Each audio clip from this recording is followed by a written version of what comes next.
was thankful.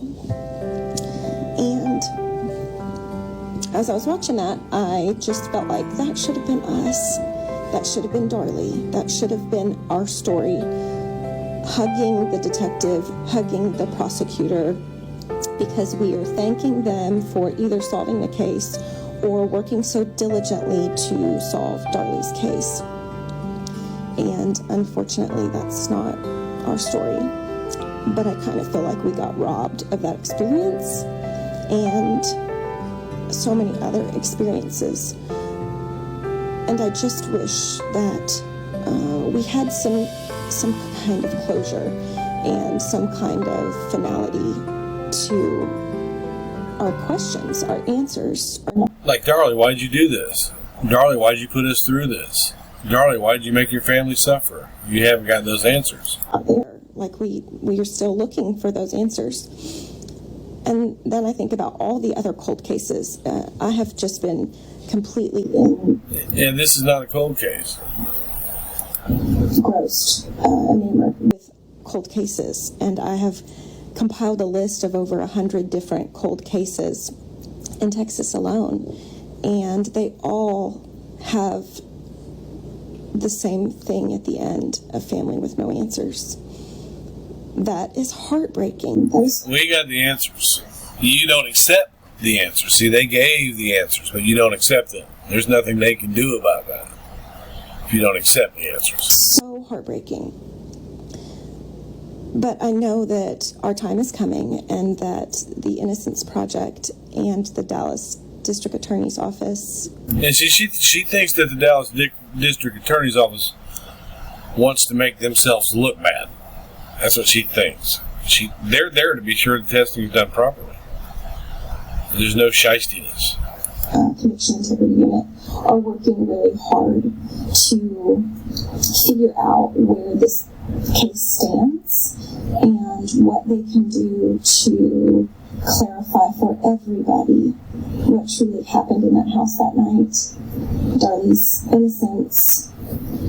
The Dallas District Attorney's Office is just looking for justice. Was justice served or not? The Innocence Project knows that justice was not served. Oh, they know it, huh? That's why you're asking the public for any leads. And they're trying to prove that this is a wrongful conviction.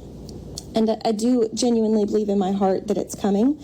I don't think that the Innocence Project would be holding on to her case this long if there was not something in the pipeline. No, they're going to let it go all the way through the testing. They've got something good that they are holding on to. Well, you keep saying that you know that they got something good, but you can't tell us. And it's being kept close to the chest, and I get it. I mean, you can't give all your information out and expect for it to serve you well in the general public without it being truly explained and investigated. The thing of it is, if they had a smoking gun, they'd be glad to put it out to the public. If they had a smoking gun, the public will probably accept it. Evidence is evidence. And really thoroughly documented and all of that stuff. And we want that. Ultimately, our goal is to find the perpetrator, find the intruder, solve this cold case, and it is a cold case, and free Darlie. And that is a hashtag you'll see lots of places, free Darlie, because she deserves to be home with her family. And then I wonder, what's it going to feel like when we do find the person that really is responsible? If you do. It's going to feel awesome if you do find someone that did that other than Darlie. If you find someone. You can't make somebody up. You can't do it by saying things like the DNA was on the outside of the sock. You can't do it by changing the meaning of the word superficial. You can do it by evidence that is undeniable. It's the undeniable evidence. If you present with some undeniable evidence, I'm not going to try and defeat that. I won't defeat it. Because what I'm fighting you with now already is undeniable evidence. Evidence that you can't deny. So you need to present us with some of that. If they're still alive, we've got so many questions, and we just want the opportunity to ask it. So here's my plea to you today. It's not just for Darley's cold case, but for all cold cases in general. If you know something about a case, if you are not guaranteed tomorrow, don't take it to your grave. If you know something about some criminal activity that may have ended in murder, now's your time. It is now. Tell somebody something. Maybe you know somebody that was murdered and somebody else in your circle of friends was acting kind of funny afterwards.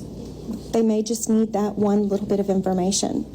The cold case detectives throughout Texas work very hard. They are very understaffed, and I'm sure they're underpaid for the amount of their time that they truly sink into every single case they review.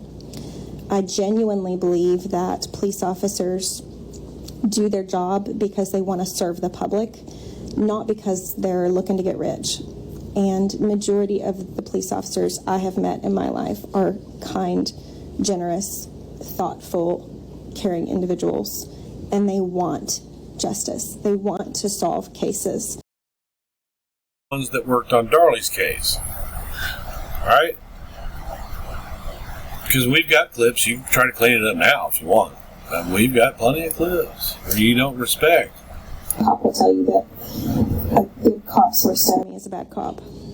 And unfortunately, bad cops are not just bad intention cops, but poorly trained cops that don't follow protocols or procedures, or don't have the resources they need but do it anyways, or think they're better than they really are and don't ask for help when it's needed. Don't be that person. If you know something, say something. And I'm not talking about Darley's case, I'm talking about every case out there. There's family that today, don't take it to the grave, get it out there.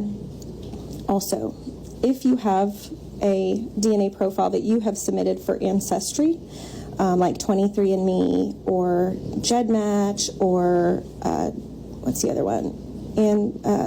Ancestry. Whatever that one is. There's a ton of them.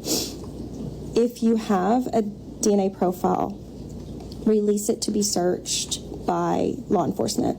You do have to opt in now. It used to be where you could opt out. You didn't want your profile shared, but now you have to choose to opt in. So go in there, find your profile. You can actually download your DNA profile. I believe in some of those apps, you may have to call and request it in some of the programs. But you can request it and then submit it yourself to Parabon, GEDmatch, Family Tree, any of those that allow law enforcement searches. So try that, because it may not come back to a close family relative. I mean, the chances are it wouldn't, but you never know how you may connect a murder victim with their justice.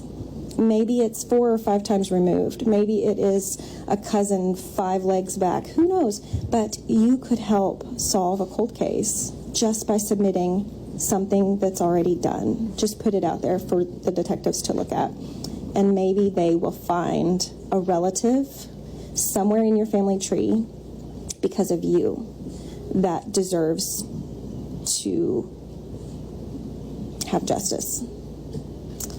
Anyways, that's my story. I haven't been on in a few days, so I thought I would just jump on real fast, and I was watching that show and it triggered me to